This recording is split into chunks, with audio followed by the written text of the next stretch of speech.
वडोदरा के बिल गांव का ये नजारा है, जहां के लोग सड़क पर उतर आए हैं और नारेबाजी कर विरोध जता रहे हैं। दरअसल बिल गांव की सड़क के खस्ता हाल तो इन दृश्यों में आपको साफ नजर आ रहे होंगे। यहाँ की सड़कों के काफी बुरे हाल है, जिसकी वजह से वहाँ के लोग परेशान हैं। 6 साल से बिल गांव को पालिका में शामिल किया गया है, लेकिन इन लोगों का कहना है कि पालिका केवल उनके पास से कर वसूलती है, उन्हें कोई सुविधा नहीं दे रही है।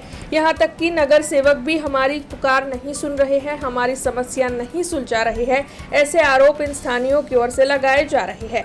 ऐसे में अगर जल्द से जल्द इन सभी की समस्या नहीं सुलझी, यहाँ पर जो असुविधाएं हैं वो सुविधा में तब्दील नहीं हुई, तो फिर उनकी ओर से उग्र तौर पर आंदोलन किया जाएगा। ऐसी धमकी भी बिल गांव के निवासी दे रहे हैं। अब आपको बता दें कि आज इकट्ठा होकर नारेबाजी करते हुए बिल गांव के निवासियों की ओर से इस मामले में उग्र विरोध जताया गया है। વડોદરા મહાનગરપાલિકા અંતર્ગત આવતો વોર્ડ નંબર 12નો આ બિલ ગામનો વિસ્તાર છે।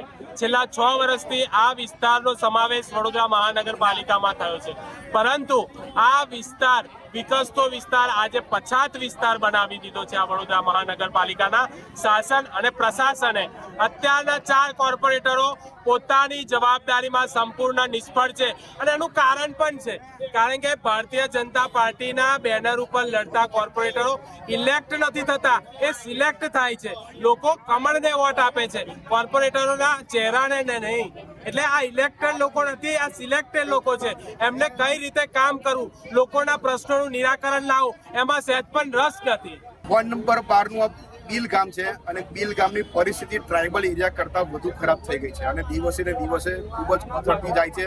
અહીંયા કોઈ પણ પ્રકારની ફેસિલિટી નથી અને વેરાઓ તો તમે જુઓ તો બહુ મોટા મોટા વેરાઓ આવે છે, ખાલી પૈસા ઉઘરાવવાનું કામ કરે છે કોર્પોરેશન। અને અહીંના જે કોર્પોરેટર છે ટ્વિંકલબેન ત્રિવેદી, એમને ગત વર્ષે પૂરમાં એવો જવાબ આપ્યો હતો પાણી ભરાયું ત્યારે કે મકાન જોઈને લેવું જોઈએ ને, આવો જવાબ, આટલો વાહિયાત જવાબ આપ્યો હતો। એટલે સિલેક્ટેડ કોર્પોરેટરો કામ કરવામાં તદ્દન નિષ્ફળ છે। બિલના લોકોએ જાગૃત થવું પડશે કે એક જ વ્યક્તિના ચહેરા પર તમે વોટ આપો છો, એનું પરિણામ આ છે। જો બિલમાં કંઈ પણ પરિસ્થિતિ ઊભી થશે તો મોદી સાહેબે કશું કરવા આવવાના નથી। આગામી ચૂંટણી આવે એમાં ચહેરો જોઈને તમે વોટ આપશો નહીં, काम જોઈને વોટ આપો, એ બિલના લોકોને મારી વિનંતી છે। हमसे जुड़े रहने के लिए हमारे YouTube चैनल को सब्सक्राइब करें और नई वीडियो की नोटिफिकेशन के लिए बेल आइकॉन को दबाएं।